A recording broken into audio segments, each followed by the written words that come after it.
one, I want to see, does the dialogue by itself, does the reader understand what just happened if they just read the dialogue? Because if they do, then the narration is just going to strengthen that. But two, it allows me to line by line by line look at each piece of dialogue and go, does that dialogue, the way it's written, does it show how it's said without me adding anything to it? Because, and you're not going to, the thing is it's just like being a showy writer. You know, somebody last night when we were reading my stuff, they were like, hey, that line is a tell. I'm like, yes, it is. But look at everything around it. Like, you're never going to write every single line as show. That's impossible. Plus, it would just be this bloated manuscript that no one would want to read. It would be cumbersome. Telling is, needed. You need that tell in there. So it's the same thing with dialogue. You're never going to write every single piece of dialogue is going to be tomorrow morning. I'm going to, fillet, whatever. However, you want to look at every line and see if it can be, because the ones that can be, if you miss them, are just missed opportunities to making just that much better.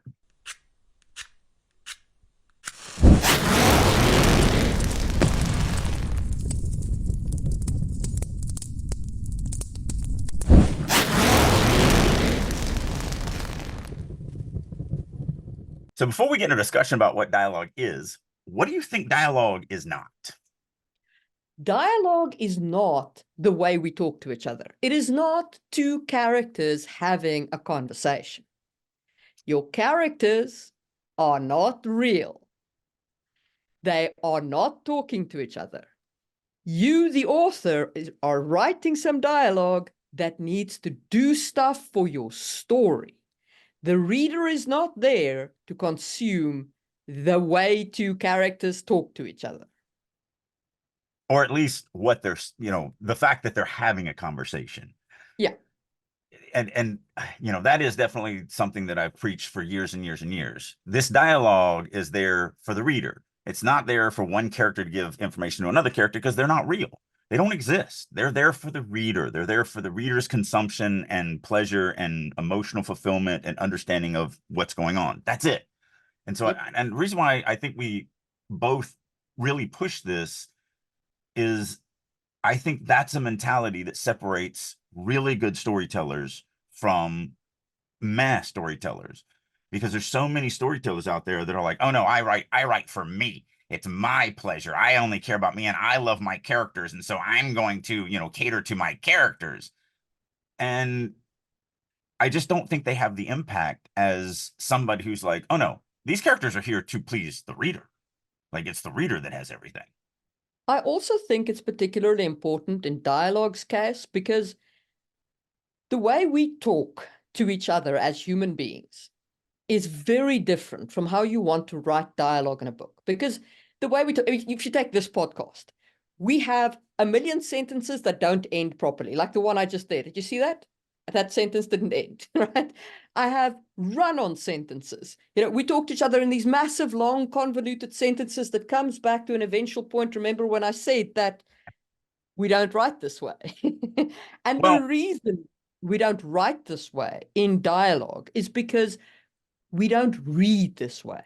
When you hear somebody talk like this, it's fine because we listen in this sort of disjointed way and we absorb that information. But when you read something, you're reading it with sense in mind. Your brain wants to make sense out of what you're reading. And when you have this long, convoluted sentence that only gets back to the point in like 5 lines down, you're going to sit there and try and parse out exactly what it means as the reader. And that will slow down your reading, and it will massively impact the enjoyment of the book. Yes. So, and that's why I feel it's also important to say that dialogue is not the way we talk to each other. It's also, I think, even deeper than that, because we don't even notice when we're listening to somebody talk foibles. Whereas when we read, the reason why I started typing is, and I thought I kept it, but I'm not finding it on my computer. So one of my favorite shows, and I've said this before, is My Name is Earl. It's just brilliantly written white trash people, trailers park people that just have horrible lives. And I grew up there, so you know, it's attractive to me to go back and wallow in the funniness of that. And I wish I could pull it up, but there's this line that the younger brother Randy says, and I literally stopped the show, rewound it, watched the scene again, rewound it, watched the scene again, and then wrote it down because verbally it's brilliant. In a TV show, having him say this line is brilliant. But I was showing people, and I don't know what I did with it, but I was showing people and my students I and stuff. I have the line if you want it. Do you? Did I I send it to you? do. You sent it to me on Discord, and I've just found it. Oh, that's So awesome.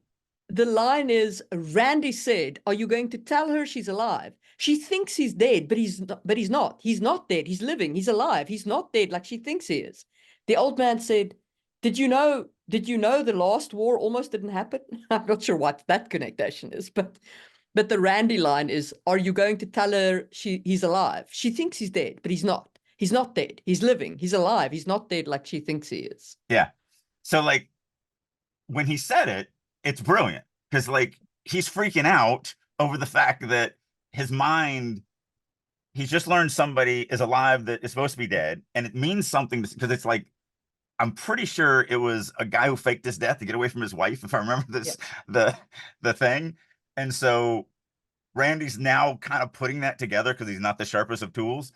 And he's like, but he's not dead. And she doesn't know. And like, are you gonna tell her? We have to tell her, right? I mean, because she's not, he's not dead and she thinks he's dead. Um, if you read that, when you read that on paper, it's annoying as crap. It's Yeah. terrible. But when you hear it, it's like, oh, that's funny. He's freaking out Yeah. over this one thing that's kind of really funny. And that was I want you to send me that, or I need to look it up on Discord or Mm. whatever.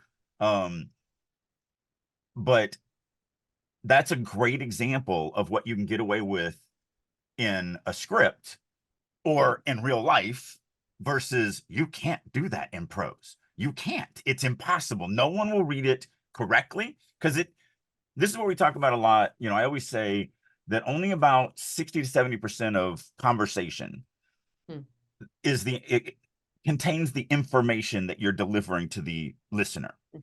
The other 30-35% is inflection, facial features, body language. And like, for you guys listening just on the podcast, you're still getting a lot of information from just how we say things and how we stress things and just the tonal way we are discussing and having conversations. There's a huge amount of information that readers gain or that listeners gain from that information that doesn't exist. It sort of exists. And I talk about this all the time about why you don't want to punctuate 100% grammatically correct. What you're really trying to do is punctuate to force the reader to try and read it in the way you want it read, which is why like you italicize a certain word in a sentence that because you're hoping that they will, like Emphasize it. if I wrote the line that I just said, um, there is a huge impact on how things are said. I would italicize huge, hoping Mm. that the reader would read it. There is a huge impact on Yeah. because that's the way I say it. And so these are tricks. Now, obviously, it's not 100%. It's never going to, some people are just going to read. There's a huge impact on the way people talk, like, because that's just the way they read. But you're hoping to use punctuation and formatting and everything like that, how we divide fragmented sentences or breaking out paragraphs or whatever, em dashes and ellipsis and all these different things, because you're hoping that the reader will read it in the way that will have the most impact on them. Yeah. But again, if you don't think about this stuff, then you never do it. That is, all of those things are very true. Well, So it's something that I pop. So in the writer's room, for our yeah. weekly critique meetings, the writers read their stuff out loud.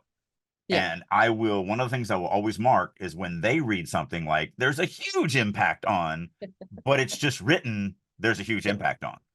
And that's when I'll always mark it and bring up, hey, you read it with an inflection on the word huge, but there's nothing in the text to show me that I should stress that word. So talk about And if that all the anybody time.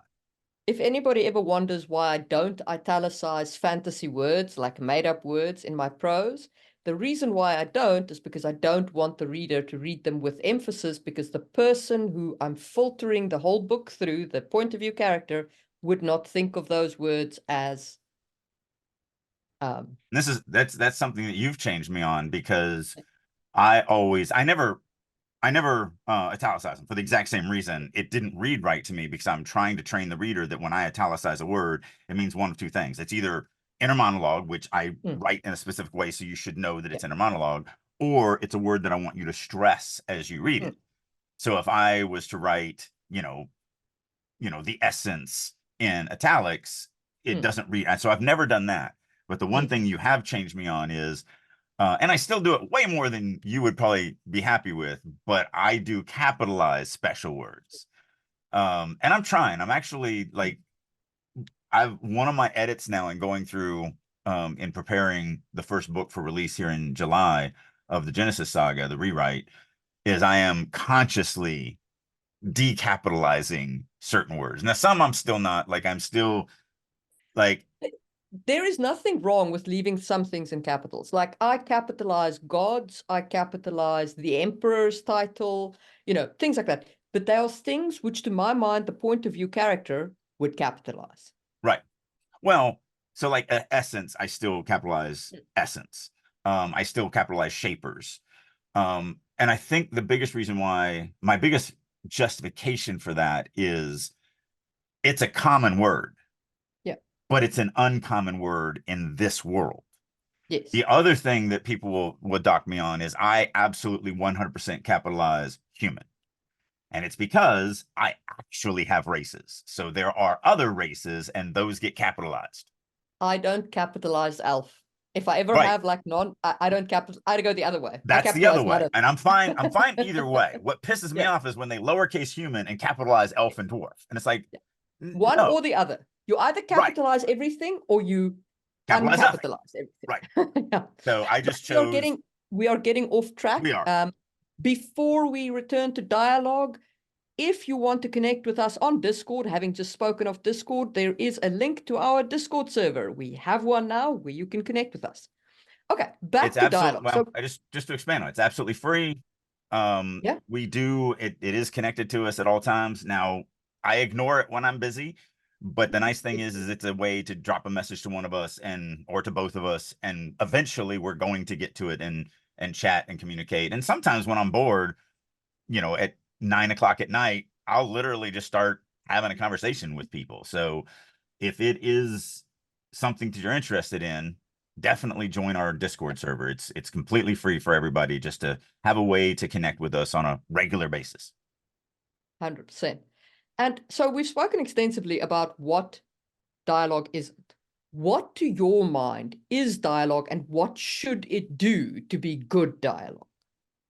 So I think dialogue needs to accomplish five main points, because one of the things that I say in my teaching when I'm teaching dialogue is, I say, if you write dialogue the way people are talking, you're literally losing 30 to 35% of everything you mean. Because just like we said, 30 to 35% comes from inflection and body language and facial features, which we don't have in prose.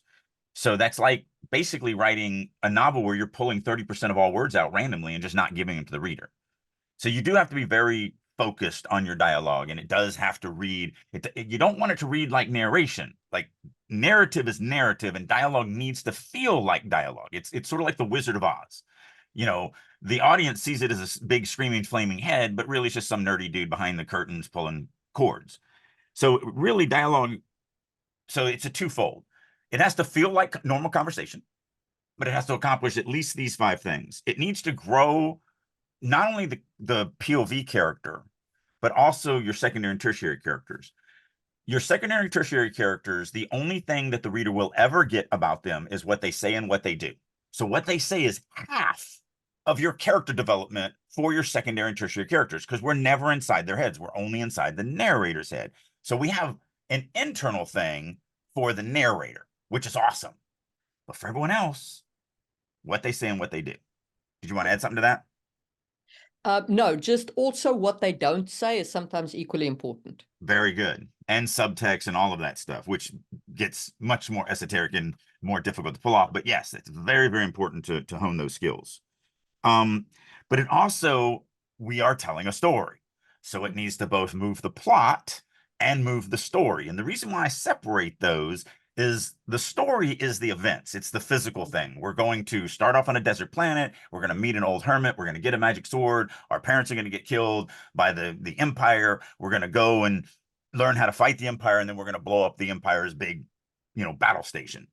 That's the story, but that's not the plot. So the plot also needs to be moved because the plot is underneath the story. It's that invisible layer that we talk about. So it needs to do both. So those are the two main things. I mean, it has to move the story, move the plot, but it also has to, how did you phrase it before this about the character? It has to show the culture. Well, no, you said that, but Oh, I was talking about the character. We'll get to the culture in a oh, second. it has to show the character. It has to embed the character's mannerisms. Actually, the way you put it, I really liked. You said it has to something like, and correct me It because I'm going has to to get this wrong, solidify the character image. in the reader's mind Yeah, in the reader's or mind. something Yeah, like that.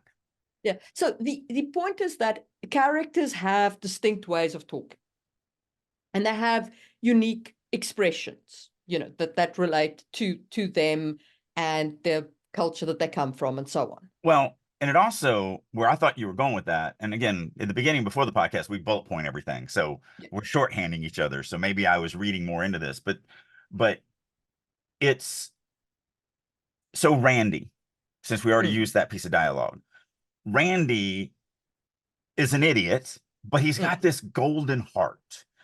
yeah. And so the way he talks, like that, the thing that we just read, that Mhm. shows he's not very socially, you know, capable. He's not an intelligent, brainiac. Wow.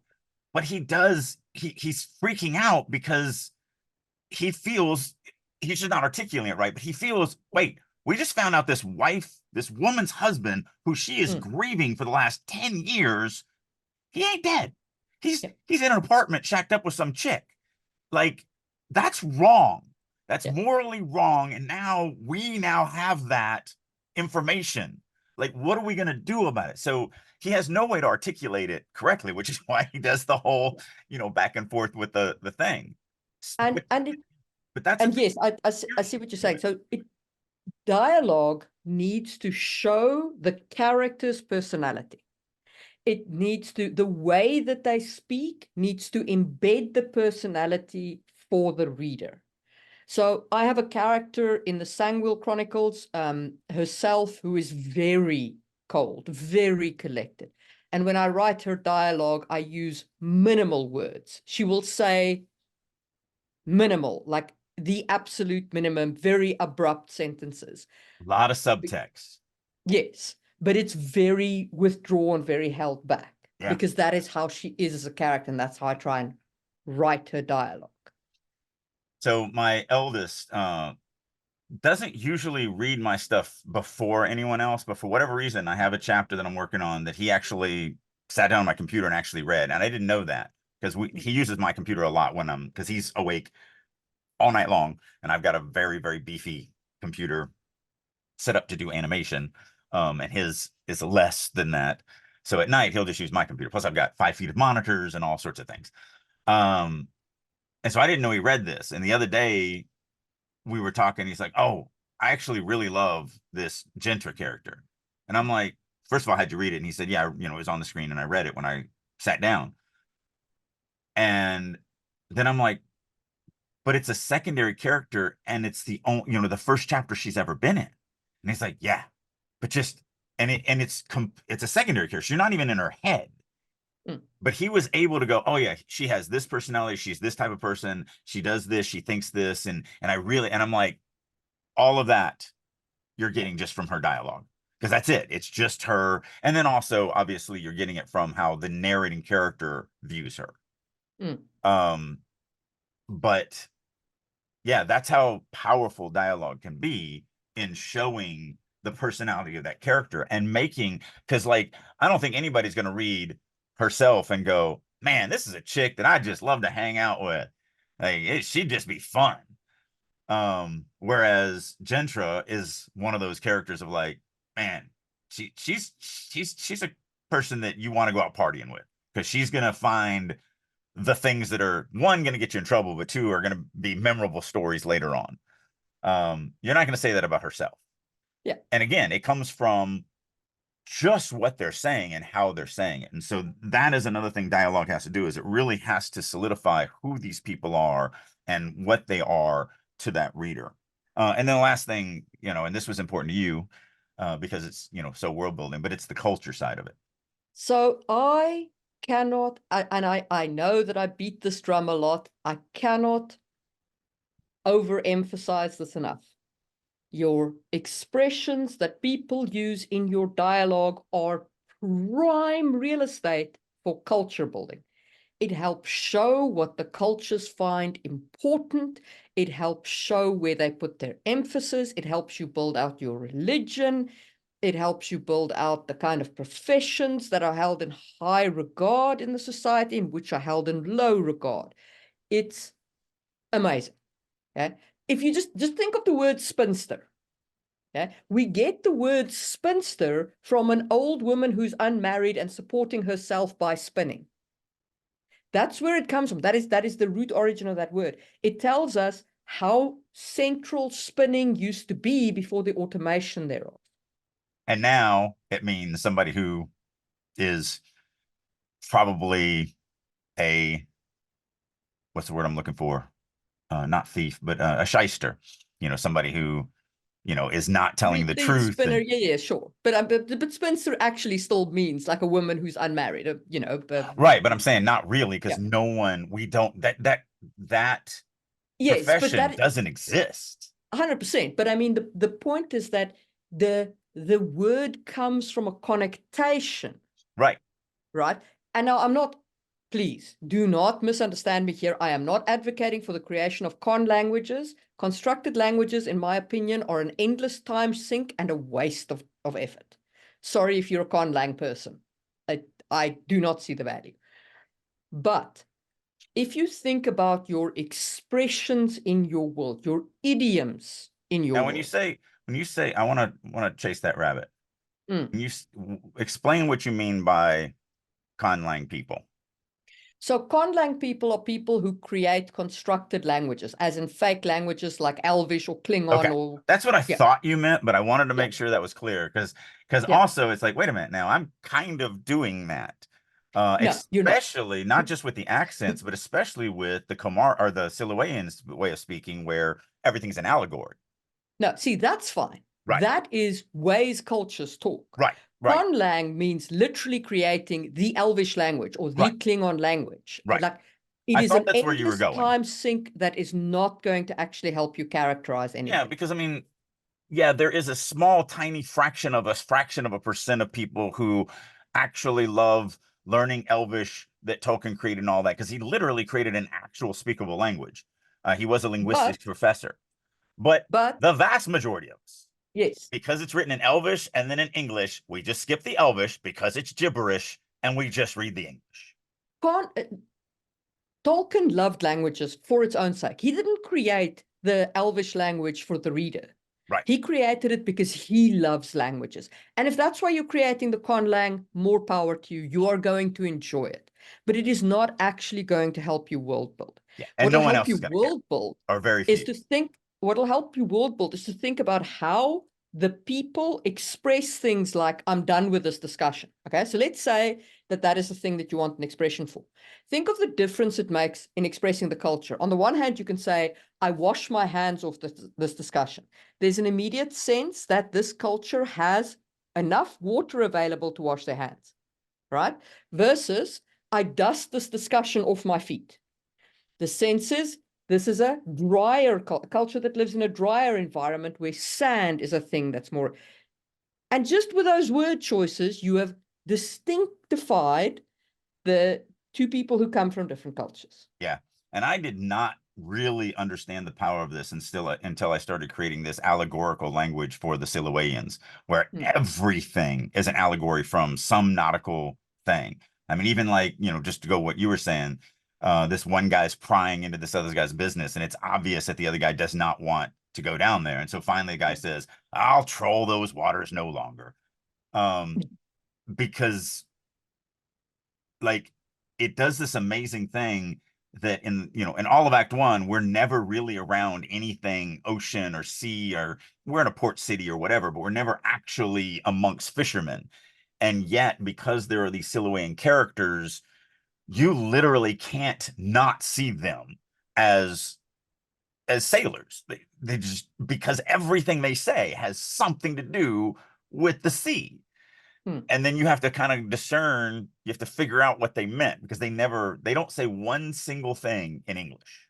Yeah. They say everything as an allegory, and you have to go, and that's one of the things that I'm really paying attention to. So like when he says, I'll troll those waters no longer, Mm. in the context of the conversation, you're like, oh, he's not going to pry. Yeah. You're never even going to flinch over that. You're not going to slow down. You're going to keep reading. You know what it means. And so that's the trick, is to make sure that I'm not creating Elvish, that you're not going to know what the hell I'm talking about, that I'm going to say something and you're going to go, oh, okay, yeah, no, he 100%, I know what that means, without Yes, having to actually think about it. And that's harder than you would think. it So, is. And I like we will go through some examples of dialogue from our own writing in the next episode, because before we get to examples of what good dialogue is, we need to talk about the ground rules for creating dialogue. So we'll be doing that in the rest of this episode. And then if you want to be part of our discussion of dialogue and what we were trying to achieve with dialogue and so on, hit the subscribe button and the bell icon so you get notified of the next one. yep. And before we continue, while we have you, we are looking for first pages to do an episode where we read those first pages of a novel and we say whether, if we were publishers, which we're obviously not, but if we were publishers, we say whether we would publish it or not based just on that first page, and why not. So we'd say where we would stop reading and why we stopped reading there. We're currently halfway there. We want 10 of these pages before we run the episode. So we've got enough to fill an episode. So if you are feeling brave, send us your first page to releasingyourinnerdragon@gmail.com. And this is a great thing, because so many people forget that you don't look you can't look at your own writing and decide what other people are going to do. That's why, I have Drake's Rule of 10, where you have to get 10 people that don't care about you to look at it and tell you what they feel. You try your best to make them feel what you want, what you hope that they feel, but then you have to test it out. You have to get people to go, oh yeah, no, I felt exactly what you're feeling. Or it's one of the reasons why, like, one of the questions I asked in every chapter for my beta readers is, what was the line on the opening page that made you go, ooh, I got to keep reading? I know what that is, or at least I know what I did to do that, but it doesn't mean that I've succeeded.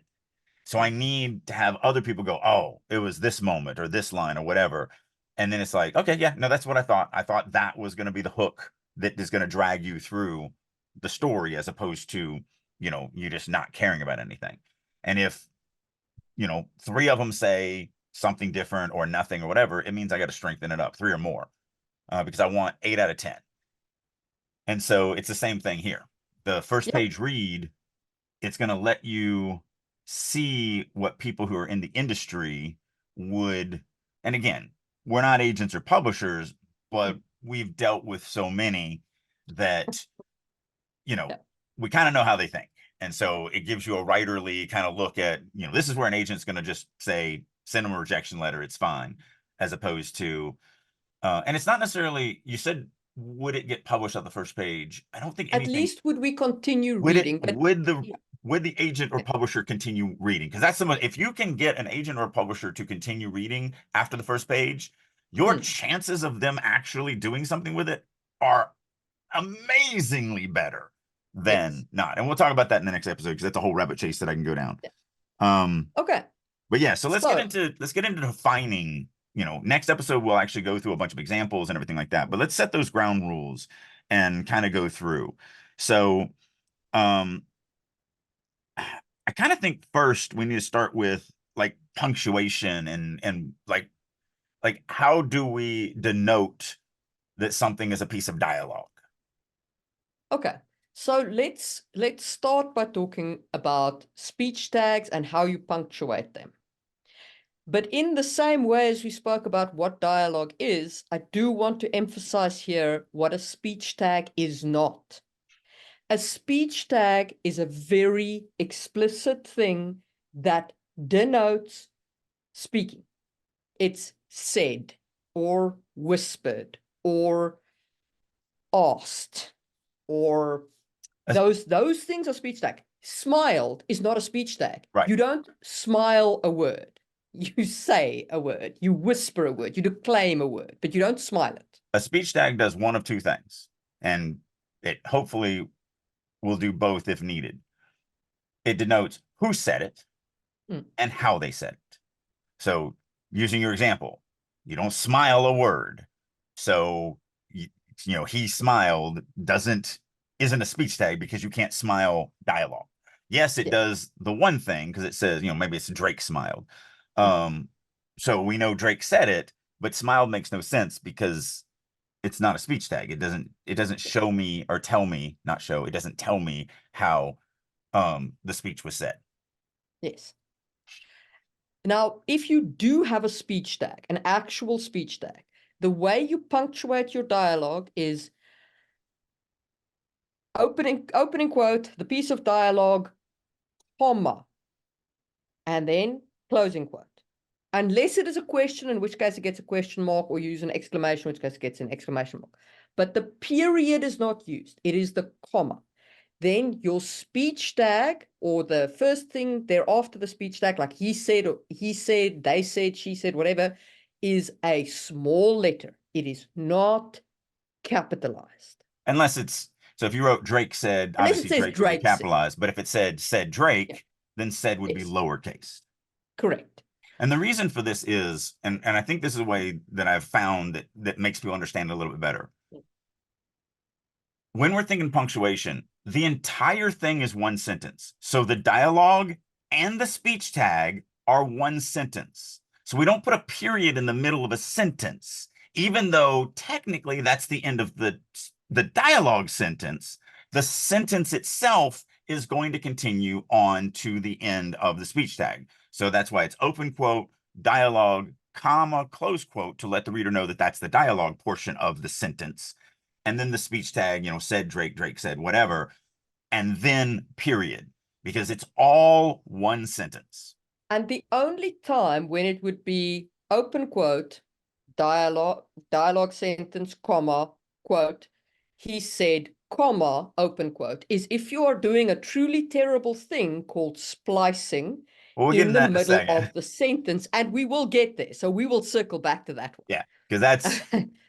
that's Don't do that's its that. own monster. The only thing I Yeah. wanted to add with punctuation is you can do it the other way. You can have Mm. the speech tag at the beginning. Yes. And it basically gets the same thing because it's still one sentence, but now we're gonna go Drake said, comma, Comma.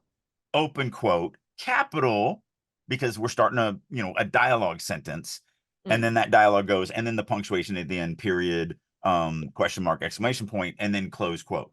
So it's still the same way, but we're going to now put that comma between the speech tag and the dialogue. And the dialogue sentence gets capitalized. And the dialogue sentence does get capitalized. Yeah. Now, why do we do it this way? I have no idea, but this is how we do it. This is the way it's done. And like I said, the easiest way to remember that is that it's all one sentence. The speech tag and the dialogue is one sentence. And so if you think about it like that, you'll start going, oh, okay, so I'm going to punctuate it as one sentence. It's just that there's a little weirdness when I shift from, because I have to let the reader know that we're either shifting from a speech tag into dialogue or we're shifting from dialogue into a speech tag. That's it. So that middle part, if the speech tag is first, we're going to put a comma at the end of that, open quote, capital for the dialogue. If it's at the end, we're going to comma, close quote to show that the dialogue is ended, and then we're going to lowercase and continue the sentence for the speech tag. So it's that Yeah. middle part that's weird, but really, if you think about it as one sentence from beginning to end, then it starts to make a little bit more sense. I think it helps people go, oh, okay, Yeah. that middle part is there. Now,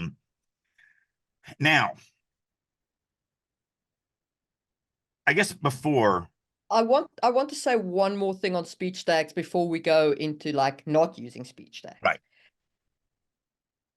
Please do not use ly adverbs with speech tags.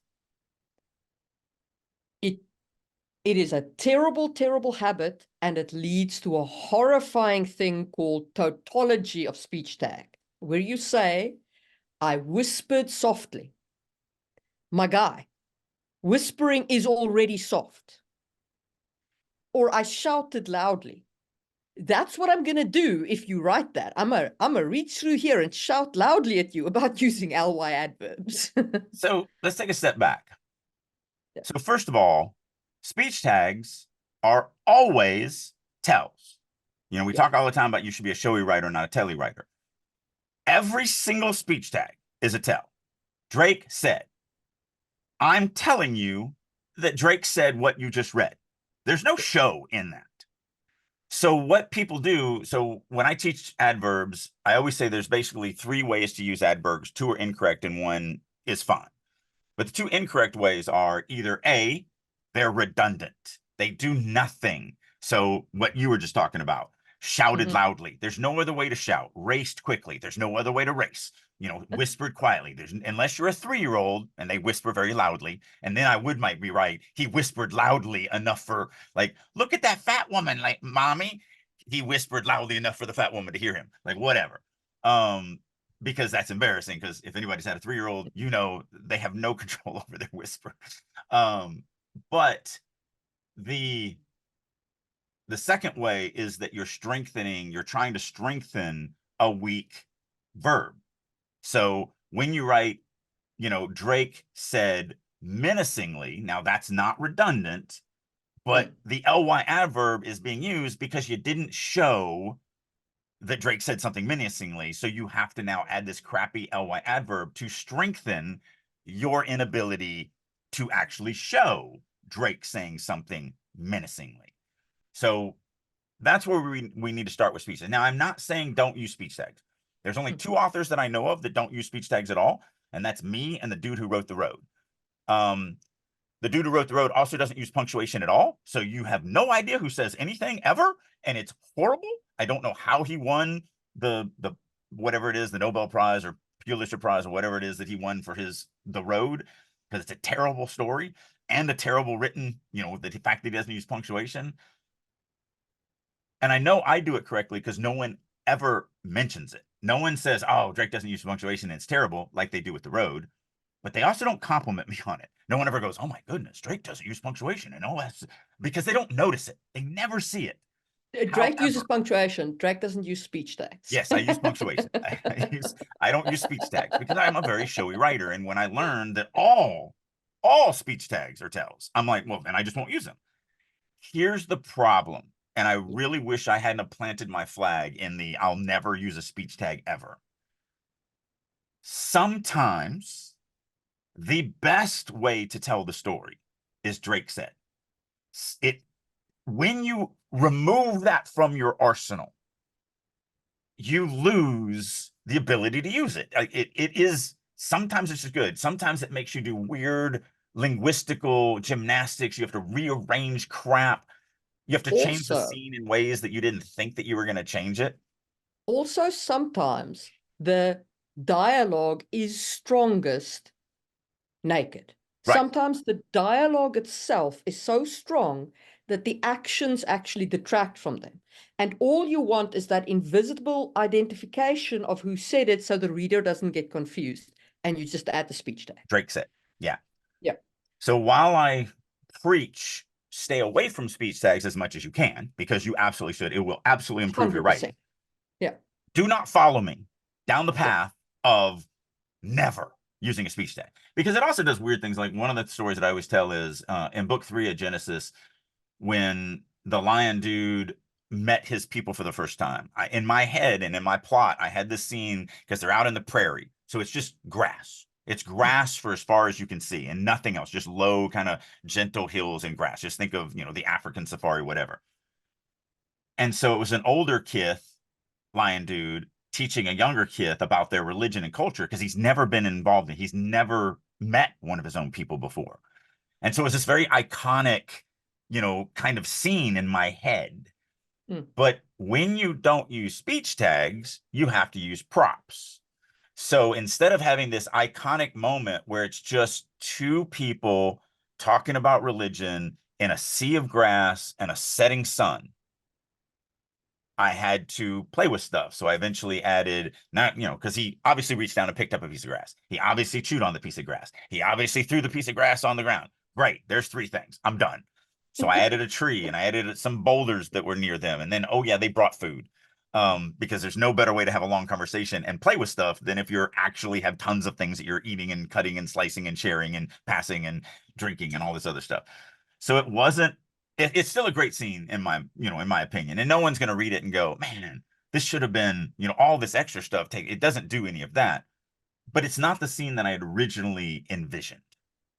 And I will like, I think it is very important to try and steer clear of speech tags, like as far as not all the way clear. I do not follow Drake on this, so you are 100% safe in not following Drake on this. But I do try and limit my speech tags because it also gives you an opportunity to think about what's around you and to combat white room syndrome. And for those, and also talking heads, but white room syndrome, for those of you who are not aware, is when you don't describe what's going on around you. And talking heads is what happens when you just have 2 heads talking at each other in a white void. And cutting down on your speech tags will give you the opportunity to remind the reader of what is around them and will cut down on that talking heads and on the white room. Yeah. So there's other things you can do in there too that we're not going to get into here. But like, setting the scene and world building and character development, all this other stuff that you can use the showing the reader who's saying stuff. And we're going to get in that in a second. Yeah. But it made me go, ooh. So normally I do an open Q&A for anybody for free. The first Tuesday of every month from 5:30 to 7:30 Pacific time. And if you want to be a part of that, there's a link down below, but basically it's just drakeu.com/Zoom, Drake, the letter U.com/Zoom. And you can join the special mailing list just for the Zoom. We had some technical difficulties this month, so we didn't do it Tuesday. We're actually doing it next Tuesday. The problem is these are all pre-recorded, so this won't come out until like 3 weeks after, so I can't say, oh, you should join me, and I'm literally talking about that topic next Tuesday, which is going to be like 4 Tuesdays ago by the time you watch. But if you would like to be included, drakeu.com/Zoom, and then you can join my monthly Q&A. You can bring me questions. I always talk about something for 15, 20, 30 minutes. And then for the next hour and a half, I just answer whatever questions are thrown at me. All right. So, because there is a lot you can do with them. And so they're called action tags. And I hate that word. And for literally a couple years, I've been trying to figure out a better way to, because I thought, well, it's narration or it's complete sentences or whatever. And the funny thing is literally when we were bullet pointing this episode, I went, oh my goodness, I just figured out what to call these. So what you're really doing, because action tags, the reason why I don't like action tags is because sometimes they're not action. Sometimes they are, but they're also, they could just be an inner monologue, or, a inner narration thing. They could be an emotional thing. They could be whatever. They don't have to be an action. So I've always hated the term action tag. What we're really doing is we're utilizing paragraph structure to show, as opposed to a speech tag telling the reader who said what, we're using paragraph structure to show the reader who said it. So just to break down paragraph structure. Paragraph structure in prose, this is not the official grammar definition, this is the prose definition. A paragraph is one character's dialogues and action in one moment of time. And the reason why I say one moment of time, because it differs. If you're in the moment, it could be a split second. But one paragraph could also be, Drake stared out the window as fall rolled into winter, which became spring, and then summer was there, and then it rolled into fall, and he found himself in winter again. Like, that's one paragraph because it's one character in one moment of time. I'm just staring out the window for a year and 3 months. But normally when you're in a dialogue scene, you're in the moment. So a paragraph structure is that one character saying one thing that's all related, one topic, and then also doing whatever he's doing in that second moment, half a split second, whatever we want to talk about. And so what we're doing with an action tag, and again, that's the official term for it. I'm trying to change it. What we're really doing is we're just using the paragraph. Any Yeah. dialogue that's in this paragraph that Drake is also doing, feeling, experiencing something, that means that Drake said whatever's in this paragraph, because we're utilizing paragraph structure to show the reader who said it, as opposed to telling them who said it. So let's talk about those. Let's talk about these. Again, I don't have another cute word for them, so we'll still call them action tags, but understand it's paragraph structure is what we're Yeah. doing. So those are, in my opinion, great, because they are the things that combat white room syndrome. They are the things that combat your Talking head. your talk and so on. But the one thing you need to be cautious of when using them is you need to be careful that you're not breaking up the dialogue so much that the conversation is hard to follow. Okay, so that's one of the things you do need to be cautious of there. Because if you say something and then you have a paragraph worth of like action and description and blah, blah, blah, blah, blah, and then the dude answers, the reader's like, wait, wait, what did he say? What is he answering? What's going on here? Yeah, and this comes down to controlling pacing. Yeah. So, and we talk about this all the time, and there's several different aspects of this. So sometimes you might have a really long piece of dialogue, but when the reader's reading, in your head, you know who's saying this because you're writing it. But if it's like a paragraph long before we get to, Drake let out a sigh, whatever, I don't know whose voice to read this in for like a paragraph. And then I get to Drake let out a sigh. So what we want to do, and we're going to talk about dialogue splicing in a second, like we're almost there, but we're either going to lead with Drake let out a sigh, quote, and here's a bunch of dialogue. And then we know that Drake said it, or we're going to do a very small truncated sentence and then what's called dialogue splice. So maybe it's, how dare you, period, close quote, Drake let out a sigh, open quote, long paragraph of what he means. So we have this piece of dialogue because it just feels right. Because sometimes it doesn't feel right to open with the characters, a narration. And the reason for this is the last paragraph. So if I was to write, you know, you're a pig-headed idiot, and then I go into this long narration, and then how dare you? Like, no one's going to wait that long because, believe it or not, people kind of feel, especially when you're in the moment, they are painting this movie in their head. And so as they're going through it, if they have this long, and we're going to talk about this in the dialogue splicing as well, but if they have this long moment of pause before the next thing is said, it makes no sense. Even if you must give the reader that piece of inner narration, whatever, because if the reader doesn't understand how you're just a pig-faced idiot, if they don't understand how that affects Drake, then they're not going to understand the reaction. Great, but they still need to, like, how dare you? And then you can give me a longer narration because now I've answered, and then I can come back with, whatever. If it feels, and again, that still is subjective because it still comes down to pacing and everything like that. So maybe, in that case, it's how dare you, and then a very small piece of, Drake spit on the ground, and then more dialogue because it makes more sense to there, and then the narration of the reason or whatever. So it all comes down to pacing. It all comes down to trying to figure out. You just have to, and again, we said it earlier, every word is for the reader. Drake is not, in that instance, in this fictitious story, Drake is not real. Drake may not be real even in the real world, but definitely not in a story. So why is Drake, incensed? Because the reader needs to be incensed. So that's what we're doing, is we're making the reader feel something. And I mean, I splice dialogue with actions, or whatever, with emotions and so on, to control the pacing. So if I want the reader to have a pause between one sentence and another, I will put something in between.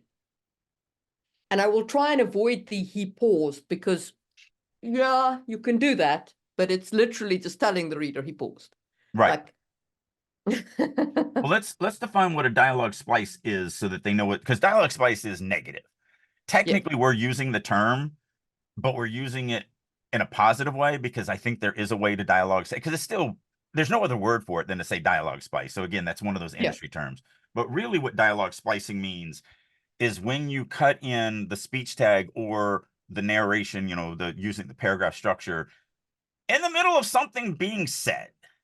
So but not in the middle of the sentence, right, in please. the Like, actual middle of the yeah, but you say the whole dialogue, you put like the dialogue ends, and then you oh no, don't. I'm saying the bad way.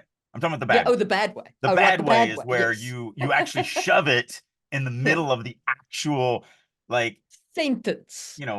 like, so a good way might be, let me tell you something, kid.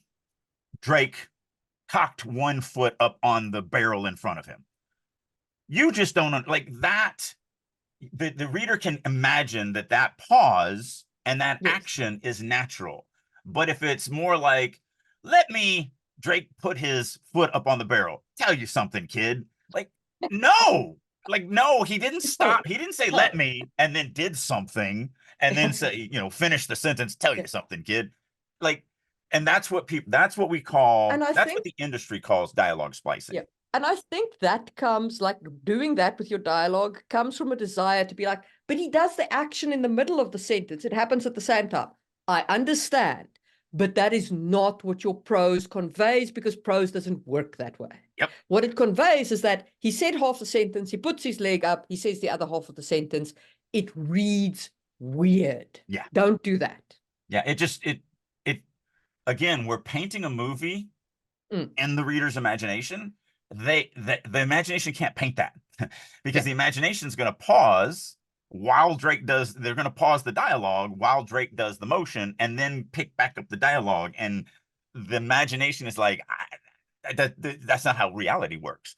Yeah. This is weird, and it's not much better. It can work when the dialogue has a natural comma in it. Mm.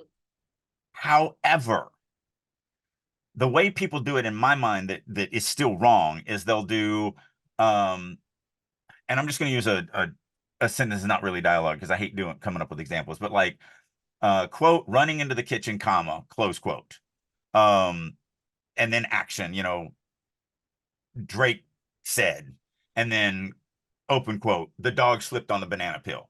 And what they'll do is they'll do open quote, running into the kitchen with a capital R, comma, close quote, said Drake lowercase, comma, open quote, and more dialogue. We don't put commas again. So It's technically, that is the correct punctuation for that, but it is trash and you shouldn't do it. it just doesn't read well. And No, it doesn't so read well at all. Like I right, agree, but it is technically, according to the Chicago manual, that right, is the correct way to punctuate that crap. It doesn't change the fact that it's crap and you shouldn't do that. right. So the solutions are either do the whole sentence as dialogue and then do it, or I'm occasionally it makes sense to me to break it up at that comma. But what I'll Mm, do is I will open quote, beginning of the sentence to the comma, close quote, um, and then action or speech tag, and then period, and then open quote, capitalize the next part of the sentence because we speak in broken sentences all the time. And because of that, it reads so much better for the reader. They just flow through it because then they break up. This was said, then an action, then this was said. And technically, I put a period at the end, and I wouldn't use the comma because I don't use speech tags. So you don't put a comma between an action tag. And again, it's not an action, it's just narration. If it's not a speech tag, then it's just the dialogue is a sentence. So I would put half the sentence with a period, close quote. And again, I do this very rarely because it rarely is the right move, but I'm not going to say that I've never done it. 1 in a million times it'll happen because it actually reads exactly right. But those times are so few and far between. I couldn't even tell you where I could pull an example out of my writing, but I know I've done it. I absolutely know I've done it because it read exactly right. And so I did the half sentence, period, close quote, not a real sentence, but it's dialogue and people talk in weird ways all the time, then a piece of action, piece of just regular narration, period, and then open quote, capitalize and finish the sentence. I don't think I've ever done it. Just because, as we say, like, yes, people talk in that way, but we don't want the reader to be struggling. So Well, I think again, on that's the the point. yeah, If I did it, and I can't yeah, say that I have, but if I did, it was because it was the right way to paint that picture. The yeah, pause of it, just like we were talking about with the let me tell you something, kid. Drake put his foot up on the barrel. That's a pause that the imagination is like, oh yeah, no, he said this, he took a moment to do this thing, and then he said the rest of what he was going to say. That's kind of an example because technically, if I was writing that whole thing as dialogue, I could put a comma after lad. You really shouldn't, right. but you could. But I would phrase the sentences in such a way that the period makes sense. Right. That it, Exactly. even if it's a short sentence, it still reads like a Right. sentence. Yeah. So again, if I did it, it was because you're never going to get tripped up on the fact that I did a whatever. As we always say, on purpose by design. What you don't want to do is just accidentally do it because then normally you're going to mess that up. Yeah. So that's why I said I can't pull an example that I've done, but I can't believe that I haven't done it. Because there's got to be a time where that feels exactly right. Like it feels the exact thing that I want to do. But we're talking 1 in a million times. We're not even talking about something that you're going to do even every couple of chapters, not even every couple of novels. Like once every couple of novels is what we're talking about here. So I just don't want to definitively say, don't ever do this. Yeah. But pretty much don't ever do that. Yeah. Yeah. Basically, don't do that. Right. But, if you do have to do that, be very cautious. So But just pay attention to your dialogue splices yeah. and in the next episode, we'll actually pull out some examples and we'll go through and we'll kind of explain why we feel that works. And that's the other thing. So I've heard the word bombastic before, but last night it got dropped in the writer's room. And when it got dropped, the person said it in a sentence like, everybody knows what this means. And I was sitting there going, should I admit that I don't really know what bombastic means? Like, because normally if your words drop that you don't know, you can pull it from context, but I actually couldn't pull it from context. But we were talking about basically it's when somebody is saying something in exaggerated importance, or they really have no real empty, they have empty means of why they're saying it. It's an empty vessel makes the most noise. Right. Bombastic. It's an opinion. It's a high fancy way of sounding. saying It sounds like it's da da da da, but actually it doesn't have that much meaning. It's very inflated, and it's just an opinion. Right. It's a complete opinion. So this starts to get very bombastic when we talk about this stuff, because we just said the Chicago manual style actually tells you to do it one way, but also that's an antiquated, crappy way. It's just not comfortable to read. And so because it happens so rarely, it feels like a typo. Even if it's right, it feels like a typo to most modern readers. And so we just don't do it that way. It's sort of like what we talk about spinster. Things change. No one would ever use the word, no modern person, under the age of 35 would ever use the word spinster to mean a woman who makes a living spinning yarn or whatever. No. So spinster, it actually means an unmarried woman. Oh, yeah. No one would Over a ever, certain. no one under 35 is ever going to use that word for that. Because things change organically over time. And so that's the same thing here. Sure, the Chicago Manual Style says X, but no one wants to see that. It's not comfortable to read. You don't know what to do with it. Anytime you hit a punctuation that's weird that you don't see normally, it always pulls you out of the story, because you now have to figure out, wait a minute, what is the writer doing here? Is this something important? Should I, whatever? So dialogue splicing, the way we do it, which we'll talk about in the next episode, I think works really, really well. Just like I said, let me tell you something, kid. Drake put his foot up on the barrel. You don't, you haven't lived long enough to blah, blah. So that builds this image in the reader's mind, and they see it. It flows through, and that's nice to me. Again, there are people out there that are probably going, no, you never, it's all dialogue and all narration and no other way. But again, creative is the first word of creative writing. So if you can't be creative, you're not really a good creative writer. And I guess let's talk about the last thing on our list, talking about things like, let me tell you something, kid. filler dialogue. So there are people in this world who will adamantly tell you that all dialogue must be completely relevant and you should never use filler dialogue. I both agree with this point of view and disagree. So mostly I agree. Mhm. You should not write small talk unless the small talk is your scene setting mechanic, or is your way of showing that the character is nervous, or is your way of showing that one of the secondary characters really does not engage in small talk. So you've got the character spouting small talk, trying to make conversation, and you've got the secondary character going, no. And then you're showing the discomfort through the dialogue. So you are showing the environment or the emotion or the experience. Then you can absolutely have this kind of filler dialogue. I think there's two other things, because there's two other ways that I'll use it. Hmm. One is to control pacing. If I want to slow because that's all it's going to do is slow things down. You're not going to speed up the pacing with No. filler dialogue. But if I do want to slow things down, um, that might be it. But another thing is, and this is not necessarily dialogue so much. I came up there because, like, in scripts, I don't know if you ever noticed, but in movies and TV shows, no one ever says hello on it when they pick up a phone, and no one ever says okay, goodbye. Mm. Um, I and maybe it's just because I'm a good old Southern boy that has Southern mannerisms. Certain scenes don't feel right ending abruptly like that. So for the feel of it, for the feel of the aesthetics of it, I might write, okay, okay, mom, I love you, bye. Even though everyone's like, but that's just filler dialogue, it doesn't do anything. I'm like, but it Yes, shows the I would disagree with people who say it doesn't show anything because it shows the continuous relationship. right. But also sometimes, and again, this is where it strays into narration and out of dialogue, but Mm. like sometimes it's just weird if the scene ends to me, as Mm. opposed to, because like we're in a conversation and then the conversation is obviously over, so the chapter just ends, as opposed to me going, all right, well, I'll see you later. Drake turned and headed out of the room. Mm. That little bit, just the okay, see you later, and then heading out of the room, Mm. just puts a cap on the end of the scene, and I feel more comfortable that yes, as opposed to you go, maybe the last line you say is, all right, well then we're decided. And then Yeah. that's where the scene ends, as opposed to, I agree. All right, see you tomorrow. Drake turned and left the room.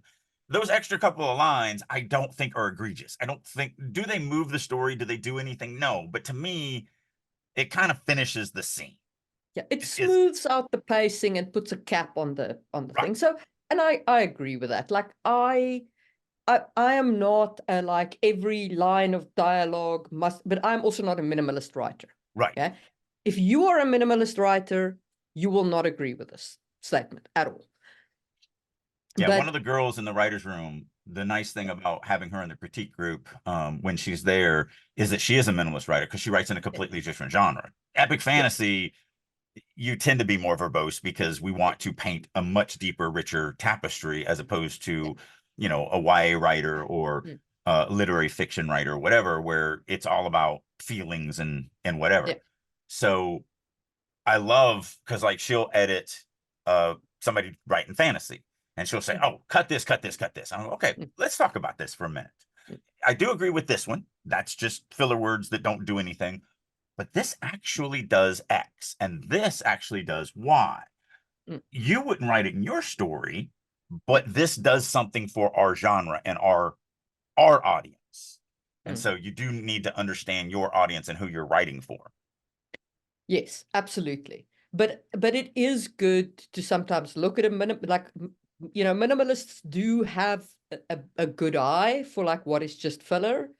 And it is worth sometimes listening to them and being like, am I Oh, putting in too much? I am constantly popping people on just filler words, Yeah. just words in a sentence, 3 words in a sentence. Just they don't do anything. They don't add anything. Every single person who read last night at group, Mm. I did that too. And the minimalist was there, and I even did it to a couple of her sentences.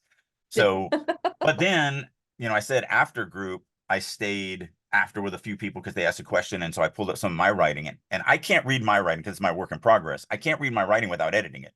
Yeah. And so like we got to some points and I was like, that whole line doesn't even need to be there. That's just literally like, so I did it on my own writing last night.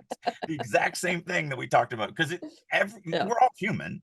Exactly. No one is a perfect writer. There's no such thing. I could make Shakespeare better and Shakespeare could make me better. Like there's no such thing as being done. It's the only thing is being published. Right. Like the Right. work is never done. It's just, Right. You could and not edit Shakespeare because you can't read Shakespeare. I can read Shakespeare Oh, yeah? You and can read his rhyming couplets? I am rewriting Shakespeare as a secret project I that I'm can doing. listen to a Shakespeare play, but I ain't gonna sit there and read his stuff. Yeah, I can see that. I mean, I've read Shakespeare so many times. But anyway, um, actually you said this is the last thing on the list, but there's two other things. There's two other topics that are on the list, or at least on my list, that I think we should cover before we close this out. Okay. Um, one is simple, and then one is a little bit more intense. So I'll Mm, let you do the simple one, which is whether it's a speech tag or using paragraph structure to show mm, who said something. First, and it's kind of twofold. So I want you to talk about one, why the dialogue should stand on its own and be able to show how it's being said without any additional help. And then why adding a speech tag or action can possibly weaken if you yeah. do the dialogue correctly. So, dialogue, look, if you can write a line of dialogue that is so strong that it comes from, like, it obviously the whole scene is structured, right? And it's building up, and there's this line of dialogue that is so strong that it resonates into the reader. If you then attach a sentence to it, or you attach a speech tag to it, or you attach anything to it, really, you actually weaken the dialogue because by standing by itself in a paragraph, like on its own, it is serving the plot with the most impact. Okay. And this would be examples like you have a villain talking to somebody that they've got in chains, and then at the end, the villain's like, tomorrow you'll die, or something like that.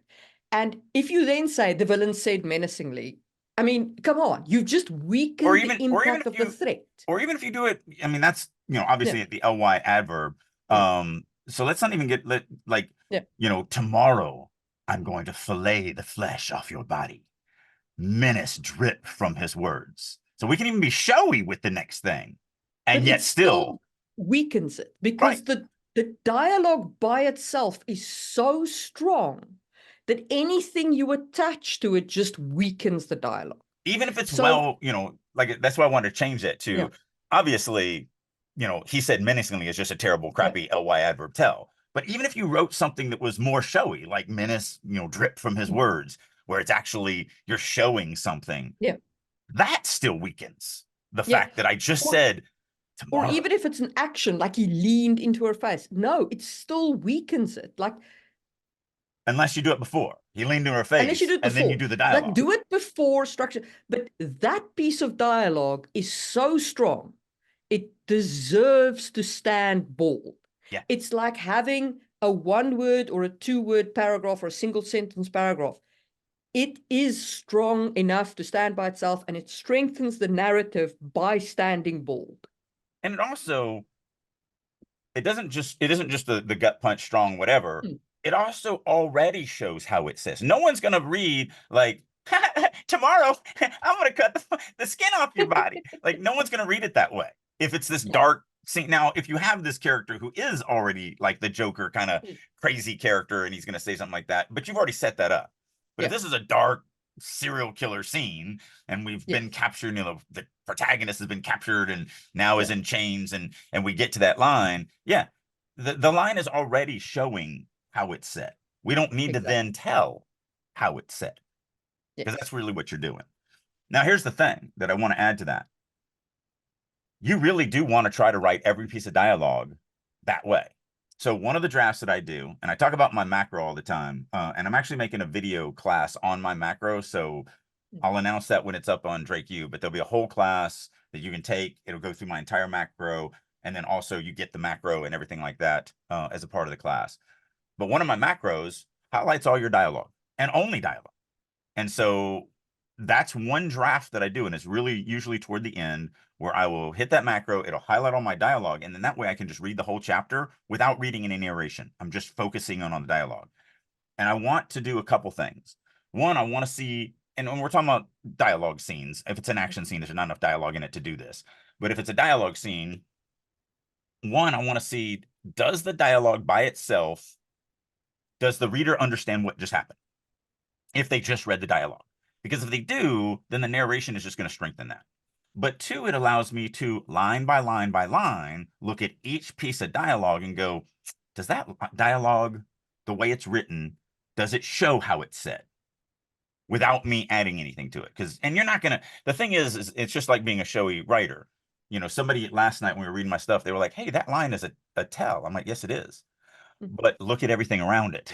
Like, you're never going to write every single line as show. That's impossible. Plus, it would just be this bloated manuscript that no one would want to read. It would be cumbersome. Telling is, needed. You need that tell in there.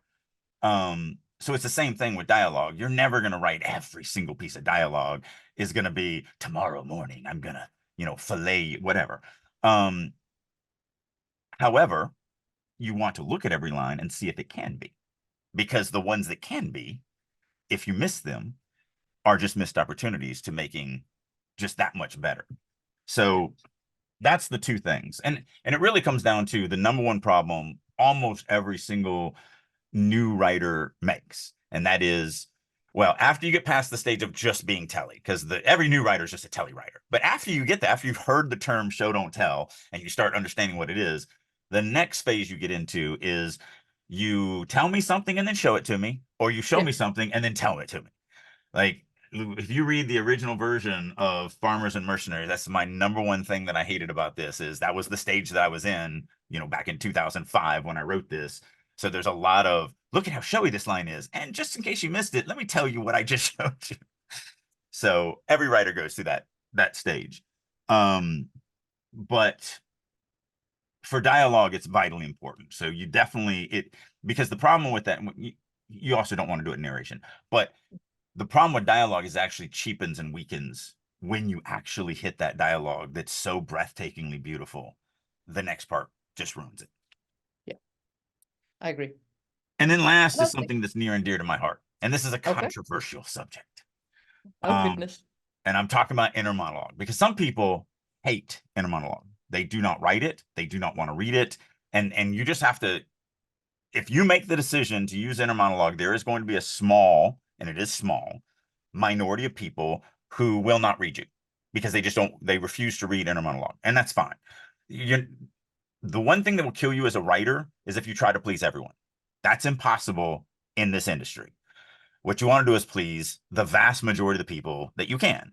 And so I am a huge fan of inner monologue, like probably more than anyone else. Like, I will use 2, 3, 4 pieces of inner monologue on every single page.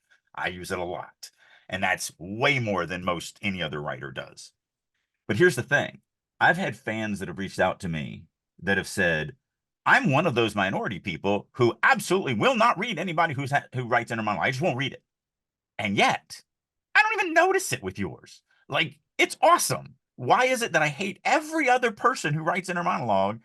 Yeah, yours is really good. And it really comes down to, and I've just recently learned how to teach this in the last year. I've taught it in like 30 different ways. And then last year I just stumbled upon this, and it has clicked with my students. Basically, what I say is inner monologue, if you're going to write something in monologue, inner monologue, it should do something in addition to had it been written in narration. So if you can write, so every piece of inner monologue, I always write in narration as well. And then I read the two of them. Does the inner monologue make me feel something that I didn't feel with when I read it in narration? Does it make me feel an emotion? Does it make me feel closer to the character? Does it, if it doesn't, if they're the same, If they literally don't feel any different, I'm going to write it in narration every time because it doesn't do anything. But if the inner monologue brings me close to the character, makes me feel an emotion, maybe it's a line where, so last night in the writers group, one of the writers, she actually was worried because she's still learning how to do this whole inner monologue thing. And so she was like, look, I use a couple pieces of inner monologue, tell me what you think. And so there was two pieces that she used in this. One, the paragraph read, if he could stop letting his emotions get the better of him, maybe he'd be able to control his weird abilities. And then the inner monologue was, and maybe I'd stop ruining my own damn social life. To me, if we wrote that in narration, if he could stop letting his emotions get the better of him, maybe he'd be able to control his weird abilities, and maybe he'd stop ruining his own damn social life. Fine, it's information. But when I read it as inner monologue, and maybe I'd stop ruining my own damn social life, the emotion that I get out of that is frustration. I don't get the frustration if it's in narration. So therefore, since I get something extra out of it, I'm going to write that in inner monologue because now the reader will get frustration out of the line that they didn't get. They get the information and the frustration of themselves as opposed to in narration. And then the second piece is when this badger jumped out to attack him. And so it said, and there was a lot of problems with this line, so we talked about this in depth, but the line, I'll just read it the way it was written. Remembering a nature show he had seen once upon a time, a cold sweat beaded on his forehead and moistened the pits of, oh, there's a word missing too, and moistened the pits of his favorite flannel shirt. And then the inner monologue was, badgers are bat poop crazy, vicious crap. And I'm cleaning up the words for YouTube. And I'm like, okay, so first of all, there's two problems with this. One, badgers are bat poop crazy, vicious. If it's said or narrated, I don't feel any different. I don't feel an emotion. I don't feel that the thing is more vicious. I don't feel anything. So that I'm just going to write in narration. Again, there was a lot of problems with that sentence. Even we talked about that a lot. Yeah. But there's an example of now. The other problem that I have with it is he's about to be attacked. No one thinks in complete sentences in that. And if they did, they would always start with the expletive. So he would say, crap, badgers are bat poop crazy vicious. Again, that whole part of it I wouldn't do, but I would definitely do the crap. And she didn't write crap. But so the crap versus just writing crap in narration, write crap in narration, it doesn't do anything. Him thinking crap makes me go, oh, he just said a naughty word because he's, that's what we do when we're not thinking about things. Something is startling us. So it does something better for the narration. So that's my lesson on inner monologue. I think if you're going to use inner monologue, if you can run it past that filter, if you can just write it both in narration and in inner monologue and read them both and go, does the second way give me something I don't get in the narration? Does the inner monologue make me feel something? Does it make me feel closer to the character? Does it give me more insight into the character, how he thinks? Like the crap line. If it answers yes to any of those, then it's probably a pretty good inner monologue line. If it doesn't, if it reads the exact same as narration, don't make your reader suffer through it. Just write it as narration, because what's the point of doing it as inner monologue at that point? Yeah. So that is just something, and again, this is a very controversial subject because there are going to be listeners out there, and you can tell us in the comments down below, but there are listeners out there that are like, nope, won't read it ever. If you write inner monologue, you're out. And that's fine. But I don't like absolutionists. So, just my opinion. And I think that is a good note on which to end this episode. And we will see you soon for another look at dialogue. Bye. Good day to our esteemed listeners. I'm Marie Mullaney, and it has been a pleasure guiding you through the nuances of writing and world building. If our podcast has enriched your authorial journey in any way, please consider liking and subscribing. Sharing our content with your peers is a powerful way to support our mission and ensure we continue to deliver insightful and valuable episodes. Your engagement is greatly appreciated. For a deeper understanding of the topics we've discussed, head over to Just in Time Worlds on YouTube. It is a treasure trove where fantasy meets history and science. Every Tuesday, you'll find new videos that delve into the intricacies of world building, drawing from our rich real-world history. Whether you're a writer, a role player, or just a fantasy enthusiast, Just in Time Worlds offers unique insights that will enrich your perspective. Check it out and join the journey of crafting incredible worlds. If you are ready to take your writing to the next level and work with a group of highly motivated, dedicated writers who are all working to not only improve their writing, but improve your writing, plus you get to work with me on a weekly basis, then I'll encourage you to check out writersroom.us. This is a website that I have created that I really wish I had 30 years ago. It's everything a writer needs to become a better writer. Not only do we do weekly critique sessions, both from other members as well as me, we have daily writing sessions, I do monthly classes, Q&As, we have activities, I do all sorts of learning exercises, such as I do a quarterly writing prompt contest, and just tons and tons and tons of things. So if you're ready to get serious about your writing and you want to actually finish that novel and have a chance of it being published, then I encourage you to head on over to the Writer's Room and join me there. And as a special promotion for listeners of Releasing Your Inner Dragon, I'll go one step more. If you would like to get 50% off for 3 months, reach out to me. There's a million ways you can do that. You can do it through starvingwriterstudio.com, drakeu.com, any of my social medias such as LinkedIn, Instagram, Facebook, X, whatever. Reach out to me, say that you would like to check out the Writer's Room for 50% off, and I will send you a link that will allow you to do just that. So hopefully you're ready to start getting serious about writing, and I'll see you in the Writer's Room.